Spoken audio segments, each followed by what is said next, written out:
before I introduce today's speakers, let's just pray. Heavenly Father, thank you for bringing us here today.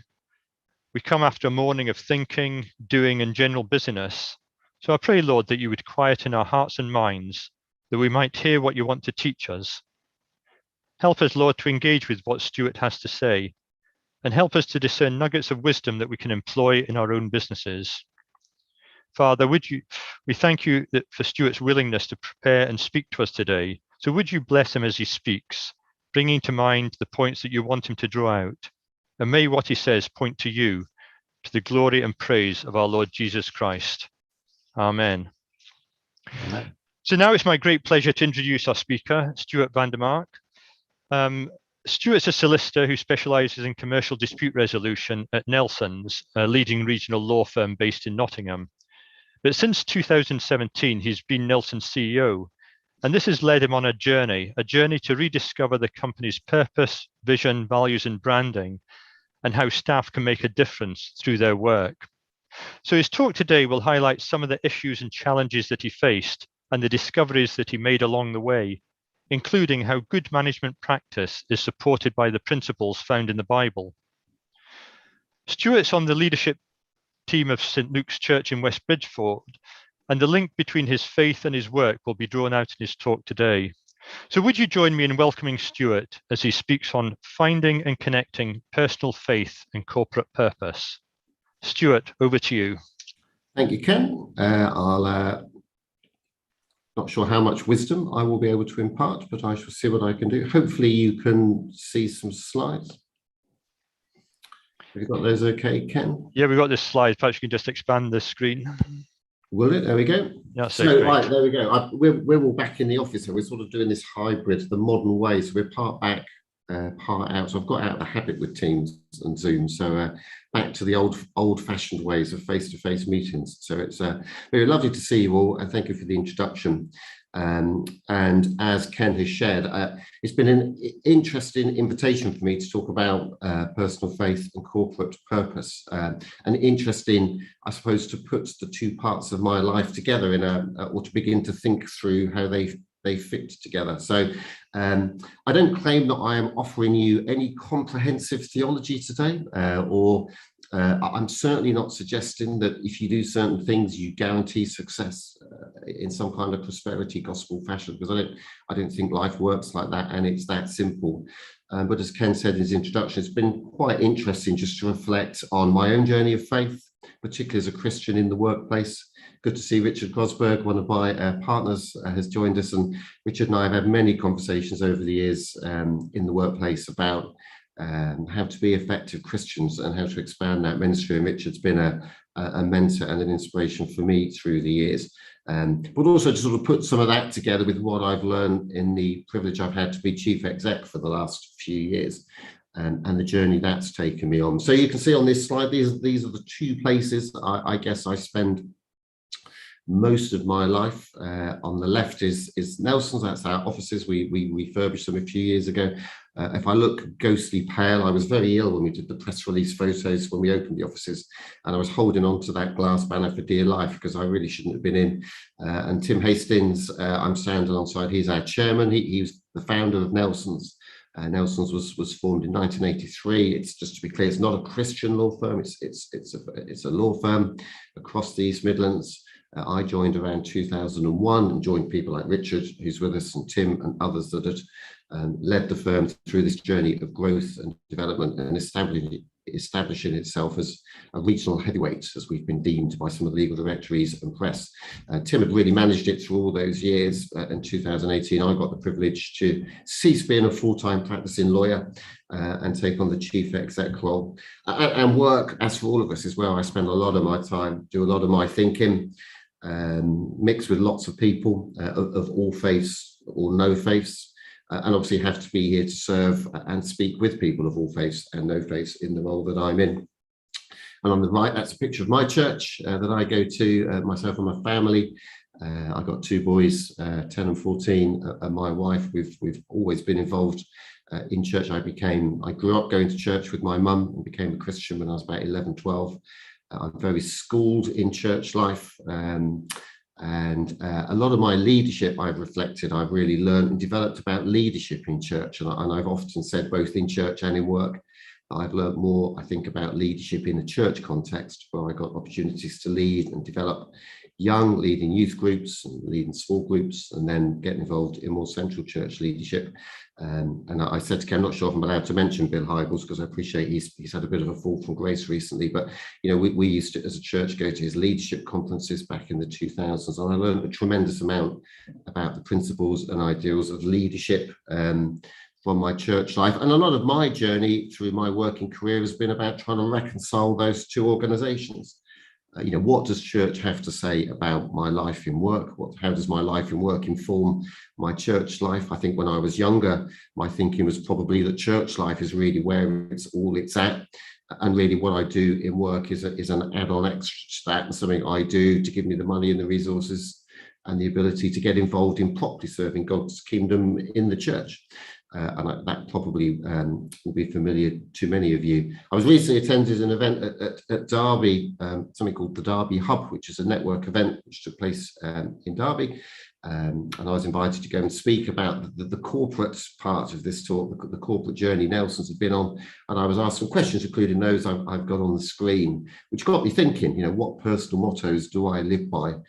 What business quotes have made an impact on me? And I thought, well, how do I answer that one?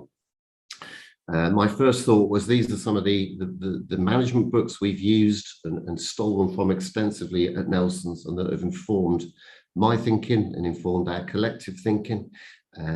Jim Collins, Good to Great, many of you I'm sure will be familiar with, but he did a lot of detailed research into what makes good companies great. And there's lots of principles we've drawn from in that book. Traction is a kind of a management tool that takes a lot of his thinking really and gives you a more practical guide into how to run a business and get a grip on your business. And we've definitely used a lot of elements of that. Simon Sinek, I'll probably say more about in a minute, but Simon Sinek in his Start With Why was very influential, and we used his thinking at a partnership conference that was fairly pivotal in this phase of our journey. And Damien Hughes was someone we came across a bit more recently, but he's a professor of psychology. Organizational culture is what he specializes in. He does a lot of work for sports teams and sports clubs. And he does the high performance podcasts with Jake Humphreys, which is well worth listening to. But he came and spoke to us a couple of years ago, and again this year, and gave us some of the psychological underpinning about how some types of culture work and are successful, and what drives them, and helped us be a bit more deliberate about some of the things that we were doing. But one of the things that has really struck me from early on, particularly being chief exec and thinking more about leadership management issues, and the answer I gave to the Derby Q&A, that really the mottos I live by are often found in those ancient texts, as I think I framed it. And you go back to obviously the Gospels, particularly the stories of Jesus. You go back to the Sermon on the Mount and all that moral teaching that comes through. And again and again and again, what has struck me in all the management leadership books I've read is how underneath what all those people are talking about, you do get glimpses and see an underpinning of what's contained in the Gospels in a way that I find quite interesting.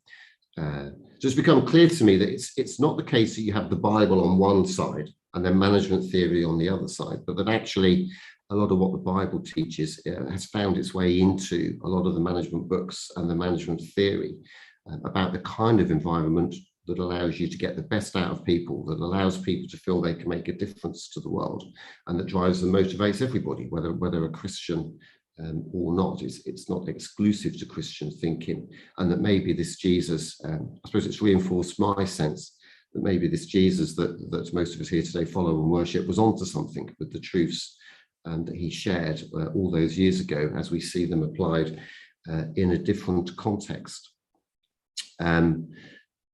Influential to me, as I'm sure to many of you, I'm sure I won't be alone in this, but as I began to think as a young lawyer about, well, what is the role of work in my life, was very much the thinking of Mark Green, who was very influential for me. I went to Spring Harvest as a young lawyer. I hadn't long qualified as a lawyer, and I remember being at a Spring Harvest event. Most of you will be familiar with Spring Harvest from the UK. For our international visitors, that still goes to this day, with a big Christian conference. Thousands of people attend from all around the country for teaching and for worship. And I went to a session with Mark Green, who I wouldn't have heard of at that point, about life and work. And I still remember it to this day. And he posed a question which many years before the Derby Hub, which was around, how does the work you do help God's kingdom grow, help build God's kingdom? And what part does the work and the role you have play in that? And that was very interesting for me, because it wasn't something I'd really thought about. I suppose, like many people, I'd stumbled into a career. I was developing and settling into a career. I wanted to be a Christian in my career, but I hadn't given a lot of deep thought. I was busy trying to qualify as a lawyer. I hadn't given a lot of deep thought to theologically what it was all about. And he split people into groups, and I sat with a group of other lawyers, and to think and talk about actually in fighting for people, in helping to bring order to society, in helping and believing and being committed to delivering justice. There is something about that is helping to build God's kingdom in our broader community beyond the church that I found very helpful and inspirational. And Mark Green's thinking was hugely helpful. And Mark Green talks about the challenge for the church being, and that's been one of his big missions through the years, to help the church, to help people at work, rediscover that God at work. God is at work in our workplaces. And I know intellectually we believe it, but sometimes it can be difficult to see it or think it. And Mark Green's point really was that churches don't always help us make those connections. And as somebody that occasionally has the privilege of leading services, preaching, it can be difficult, I think, to quite know how you get those connections working well. But work is not an intermission from the main action, was his main point, but it's integral to it. So that was very influential for me through the 90s. And I'm sure many of you will be familiar with Mark's work. And he did a lot of thinking around this idea of a bigger purpose in work, which I found really helpful. This idea that in going to work, turning up at 9 o'clock each day, I'm not there just to do the tasks that are before me and that I need to do to deliver my job. But there is a deeper sense of purpose that's going on, and that challenge to kind of dig in and understand that. And in a Christian sense, he outlines in his book a number of those bigger purposes, bigger reasons, bigger factors in the workplace, many of which I've listed there. I don't think I probably need to read it out. I think you can, I'm sure, read it for yourselves. And there's that story that I've put on the right, which I've read in many books. I think Simon Sinek quotes this one from memory. I think it's in Mark Green's, but two stone cutters being asked what they do. The first said, "I'm cutting this stone into blocks." The second one replied that I'm on a team that's building a cathedral. And again, that when we go about our work, do we have that bigger idea of what it is we're doing beyond the daily tasks? Or are we just focused on, let's get through the 9 to 5 and what I've got to do today? So Mark Green was hugely influential for me as a young Christian, as a young lawyer, and beginning to think about the role of purpose at work and my place as a Christian in the workplace, and helped me to begin to realize or understand the challenge to understand work as a mission field, a ministry place, and not just see it as something to get out of the way so I can go to the true ministry area, which is the church, which probably was how I'd seen things when I was much younger. And then another question was posed as chief exec, which stopped me in my tracks, but with an immediate resonance to all that I'd learned from Mark Green. I should have brought the books, I could have waved them around, but I've got a picture of it there. But we were speaking to our accountants, and they put us on to Traction, which was a book that they'd found really helpful. And in Traction, it's got a suggestion about how you can pull together your vision and your values into one simple document for everyone to understand. And really at the heart of that, it poses the question, what's your purpose, cause, or passion? And I thought that was a very interesting question. It obviously immediately resonated with a lot of the Mark Green stuff that I thought about as a younger lawyer and through my career, but I'd never really thought about it from a corporate sense. And I was nicknamed Delilah for a time by our management team because I kept going around saying, why do we do what we do? And I'd sit with Tim, who'd founded the firm, and some of the partners with us a long time, like Richard, and say, well, what was it in the early days that drove us? What was it that led to the setting up of Nelson's? What were we trying to achieve? Why are we doing what we do? I quickly, on the back of that, discovered Simon Sinek, who I'm sure, again, many of you will have come across. I'm sure you'll have talked about him in these sessions before, but if you haven't come across Simon Sinek, go Google him, go look at his Start With Why TED Talk, which is well worth watching.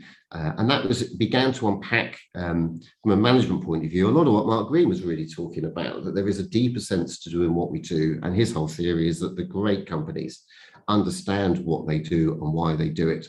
That's an inspirational place to work and drives more successful companies, more creative companies, more innovative companies, more engaged companies, more purposeful companies, and helps employees much better understand their role in it in a more exciting, inspirational way.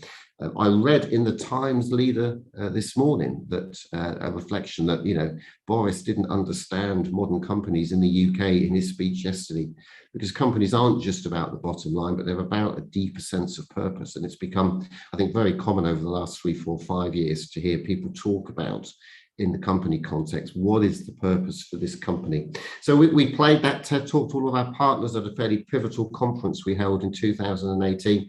We were helped because Simon Sinek brought out a book called Find Your Why, and we nicked and stole that with his encouragement in the book. We took all the partners through an exercise to begin to discover what is our deeper sense of purpose. And the exercise you go through is to share all your stories across the room. We've got all the partners to talk about Nelson's at its best.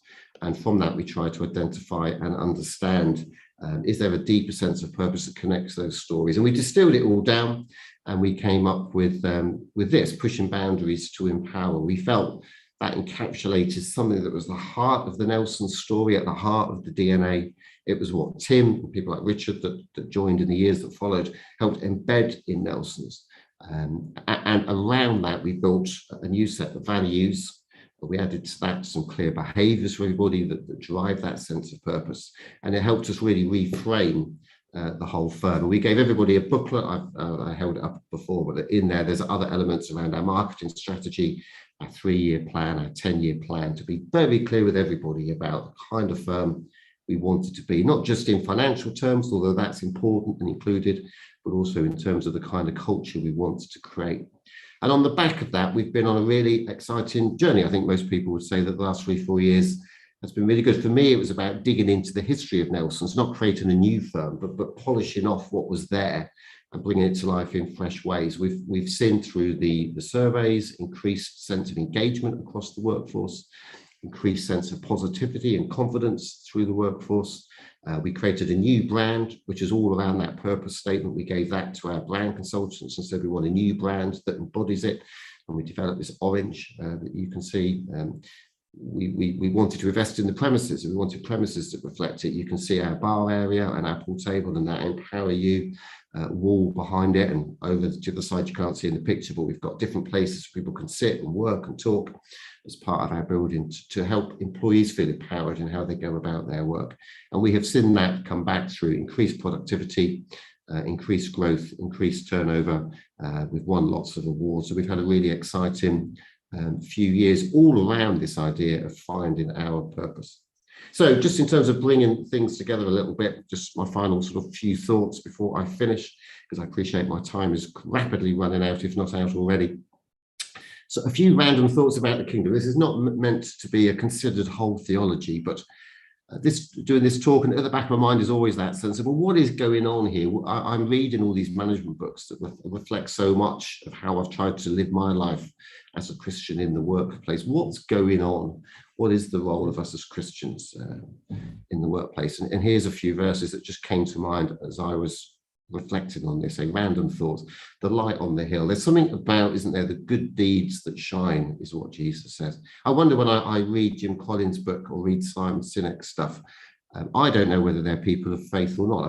I've got no idea, no way of knowing. But it's interesting, I think, that Jim Collins has done this detailed research into companies, and what he's digging out seems to reflect a deeper truth, something that comes through and shines out, and the companies that really do well And if we believe in a God of the universe, and that Jesus came with an understanding to the keys to understand how you make you make life a success in the universe, what the DNA is, perhaps it's no surprise that some of that is built into the way we order our lives, our communities, our churches, and our businesses. And the great businesses are tapping into something in that, whether deliberately or not. Your kingdom come, of course, there's that call, isn't there, for all of us to be people that help bring God's kingdom into every sphere of our lives. We don't do it perfectly by any means at Nelson's, and so we're not a Christian firm. We're not deliberately or talking about bringing God's kingdom in, but as a Christian, as a partner in the firm, as chief exec, for me, doing things true to my faith is important, and I've got the opportunity and privilege to have, I suppose, a wider sphere of influence than I've had in other roles within the firm. But there's something about, isn't there, being people that help the kingdom come, whatever role we play, whatever level we're at, we can all be people that help do that and achieve that and deliver that. Struck me there was something about building a house. I put in there business question on solid ground. I've made the point, but I think there are eternal values, and if we tap into those eternal values, they have a worth and a value beyond the ups and downs of trends and fashions and current thinking. And that's how I've built my life as a Christian. And the same must also surely apply in a business context. And the mustard seed is the one I often come back to. I think when I was young, I thought of it in terms of me planting the seed. And perhaps as I've got older, I've realized that there are seeds planted everywhere by lots of different people at different points in time and history. And as we know from the parable, those seeds grow and the plant grows and it develops and it gets everywhere and it gets tangled up in everything. And maybe God's kingdom is at work in far more tangible and real ways out there in the world, away from the church, in our businesses, far more than we even begin to recognize as Christians. And how far is what we do really about tapping into that? Brian McClellan, I read this book a couple of years ago, and I thought he had a couple of interesting things to say. So this is my final slide, my final thought before I hand back to Ken. But he talked about how do you become a secret agent of the kingdom of God was his question. And he gives various examples. And one was that your company could help fulfill God's will being done on earth, and specifically in your sector. And he also says as part of that bigger sentence that your company could be opposing it. And we all have the privilege, don't we, of being people that can help influence the places where we work, to tap into what God's kingdom is all about and what it's doing and those eternal values. And modern management thinking seems to be helping us with that in many ways. And he quotes, he's got this quote he includes within it, which I really like this, but we can make green places within ourselves and among ourselves where God makes his kingdom happen. God's kingdom is growing and happening anyway. So the challenge for us is, can I align myself with that and be a vessel and a tool in that and allow that to happen? Or do I block that and stop that and prevent God's kingdom from spreading? So anyway, that's probably enough for me. That shares, I think, the gist of what I wanted to share by way of introduction. I'll hand back to you, Ken. I'll stop sharing, shall I? And Yep, that's excellent. Well, thanks very much for that talk, Stuart. That was great. And I think what it shows is the fact that if you're going to be building any significant business, it's got to be built on the right foundations. And just hearing you talking about getting the values right, getting the culture right, getting your vision right is to me that's spot on. But particularly then going on and making that point that build your business on solid rock, and the solid rock, obviously, for a Christian is Jesus Christ. So thanks very much for that, Stuart. And now what I'd like to do is see if anyone's got any questions that they'd like to raise. We've got a few minutes for that, and I'm sure that a number of the things that Stuart said will have stimulated thoughts around that. Perhaps I'll just kick off, Stuart, by asking, to what extent, having identified the link between, if you like, modern management theories and stuff that's in the Bible, to what extent was this actually brought out in your journey with Nelson's, and to what extent did your faith actually resonate, or did people make comments about that when you were going through that journey? That's a very good question, which is always a good lawyer's way of saying, yeah, I'll have to just think about that while I ramble on for a second. I think for me, clearly, the whole thing about purpose resonated, as I said, immediately. And I think there's something about helping people to connect with that deeper sense of purpose. I think definitely helps people to lift their eyes and realize and connect with what they're doing, why they're doing. For me, the resonances are clear. I mean, some people know that I'm a Christian and some people don't, and occasionally it comes up. I'd have to be honest and say, I think because purpose is being so widely spoken about in all kinds of businesses and companies at the moment, I don't claim that this is unique. I think as a Christian leader, I spot the connection with the Gospels and what Jesus talked about, and perhaps something slightly deeper. But I think for the last 3 years, I haven't been able to go on a management conference, and purpose comes up. It's everywhere. Everyone is talking about it, and it was interesting to see, as I said, the Times this morning talking about it in the context of Boris's speech yesterday, that Boris hasn't cottoned on that all businesses are trying to find a deeper sense of purpose. So I do write a weekly blog, and I don't know whether Richard's ever noticed this. I'll have to ask him later, but I think I was saying to you the other day, a lot of my blogs really have a Christian thought at heart, which I I don't draw attention to or don't quote, but there's often a story, or they're kind of like parables, they're kind of stories, I think, to which, for those who have ears and those who have eyes who want to look deeper, I think the truth is there, because as a Christian, that's where I come from. But it's different. I think one of the challenges in my position is you've got to be there for people of all faiths and none, and respect those people. So equally, it's not. I don't think the platform within Nelson's for me is to people may disagree, but I don't feel it's right for me to sort of push my faith at people. But it's okay, well, accepting that then, Stuart, perhaps we've got an interesting question from our chairman, Richard Higginson, who's just asking you to say a bit more about unpacking your corporate purpose, which is pushing boundaries to empower. What boundaries and who are you empowering? Yeah, so we shared lots of stories. I think the empowering thing is no big surprise for a law firm, and we have financial advisors. That in essence is what we do. We give people a voice. We allow people to take control of their lives. And I think it's reminding people, you get to a certain point in law, I think, probably in all careers, where you lose sight of why you came in. I think a lot of people came into law with a vague sense that they wanted to help and serve people. So this is probably at the heart of many law firms. But when we shared the stories around the day, I think there were a number of different themes that came out. There was a series of stories where people were most proud of Nelson's, where it had helped people, where they've been able to help clients in very difficult circumstances achieve something for somebody, really felt that they had made a difference to someone's lives in a tangible way. There was a series of stories about people being empowered internally, about, we were really proud when as a team we did this, and we really helped and supported a colleague, or the team really rallied and helped me in a difficult situation. And I've never forgotten that through the years. And there were some stories about where we've done things that empower the community in some way, where we've done charitable events, we've been able to contribute to campaigns. So I think the empowerment is everyone. I think where the phase we're at, I've challenged the management team to think and the board in terms of what's next for us, about digging more into that and asking the question, how far do we really live that out? So everybody really, in a sense, and we deliberately left that vague. Otherwise, you end up with a very unwieldy statement. The pushing boundaries, I think, reflects the story of Nelson's. And we had lots of conversations about whether pushing boundaries is a good thing or a bad thing. And pushing boundaries when your children do it is a bad thing.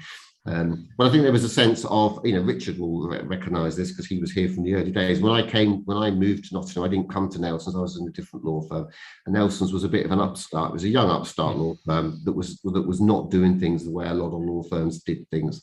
And there's something in the DNA where people are proud of that. That's part of our journey, and we wanted to keep that. And it's a challenge to lawyers who can be conservative and a bit cynical and a bit can't do. To keep embracing change, keep embracing the future. But I think the Sinek thing really helped me to understand, not for its own sake, but so that we can better empower others, serve others. Yeah. Okay, well, that's great to know that. Stuart, now, obviously, culture, vision, branding, and so on is also important. It is a question about branding. Does the orange and black in your brand signify anything? Well, our brand consultants felt that it symbolised something around pushing boundaries and empowerment. You'd have to speak to them about the significance of orange and black, particularly. But we were very blue and corporate before, so, and I was sick of the blue, and I think it got tired. And I think, having been on a journey of rediscovery, we wanted something fresh. So orange, orange and black. It's an unusual colour scheme. The lettering was pushing boundaries because they created their own font for us. So it was which was quite controversial internally. People saying, well, the lettering's all funny. It's all a bit off, but it was designed to reflect being a bit different, being a bit out there, being a bit whatever. So yeah, so there was a lot of thought. I'm not the brand consultant, but it was all designed to reflect that sense of being that kind of firm. And I think we felt we'd lost some of the DNA of the firm. I think we felt in becoming bigger and becoming a regional heavyweight. I think we felt we'd normed ourselves, and what we wanted to do was let our personality shine out again. Okay, and that's good to know, which follows on to perhaps the final question before we go into breakout groups. It's one from Gavin Howard, who's asked the question that, in refocusing on your why and asking why you do certain things, were there any practices that you found were no longer appropriate to the organization that you had to stop? And if so, what was the outcome of that? Yeah, that's a very good question, isn't it? I don't know. I don't think it was a case of, because what you're doing is digging into your DNA and saying this is here, and we'll polish it up and put it out front and center. I think what we were doing wasn't saying this is a new thing and we weren't doing it, but saying we need to lean back into doing more of this because this is who we are. So I don't know that. I'm sure there are in line. I think that the better way of answering it is to say we try to change everything, all of our processes, and look at them and say, why do we do this and how do we bring it back in? So, and a simple example would be the way we do appraisals and supervision day by day. So we introduced a new quarterly supervision thing, which we framed around our purpose statement, the why, and we framed around the values and behaviours much more expressly, and we wanted people to be that sense of empowerment to come through that line management. Whereas before we had a very sort of bureaucratic set of forms where I think all that gets a bit lost, and it was all a bit unwieldy. So I think we've tried to, it's not, I don't claim it's perfect by any means, but we've tried to look at processes and say, how do we make it more like that? I think that's probably more accurate than talking about stopping certain things. Okay, that's and that's good to know. So sometimes it's a case of just being aware of why you do them and then reinforcing the fact that they may be good, or you can alter them in some way. And I guess that's a bit like this spirit. We don't know where the spirit is, but we see the influence of the Holy Spirit in our lives. And likewise, in work, we can be led to make changes, and then this can have an influence later on. So I'd like to thank you very much, Stewart, for your talk and your insights. There's a lot there, some of the points of which I'll probably use in some of my bits and pieces at different times. But I think that it's so important and so refreshing to hear someone who's come in, identified that an organization can change, getting in the involvement of the people in the organization to talk about what those changes should be, and then to actually move it on and keep the people with you. So thanks very much for that, Stewart. I think it's given us a lot of things to think about.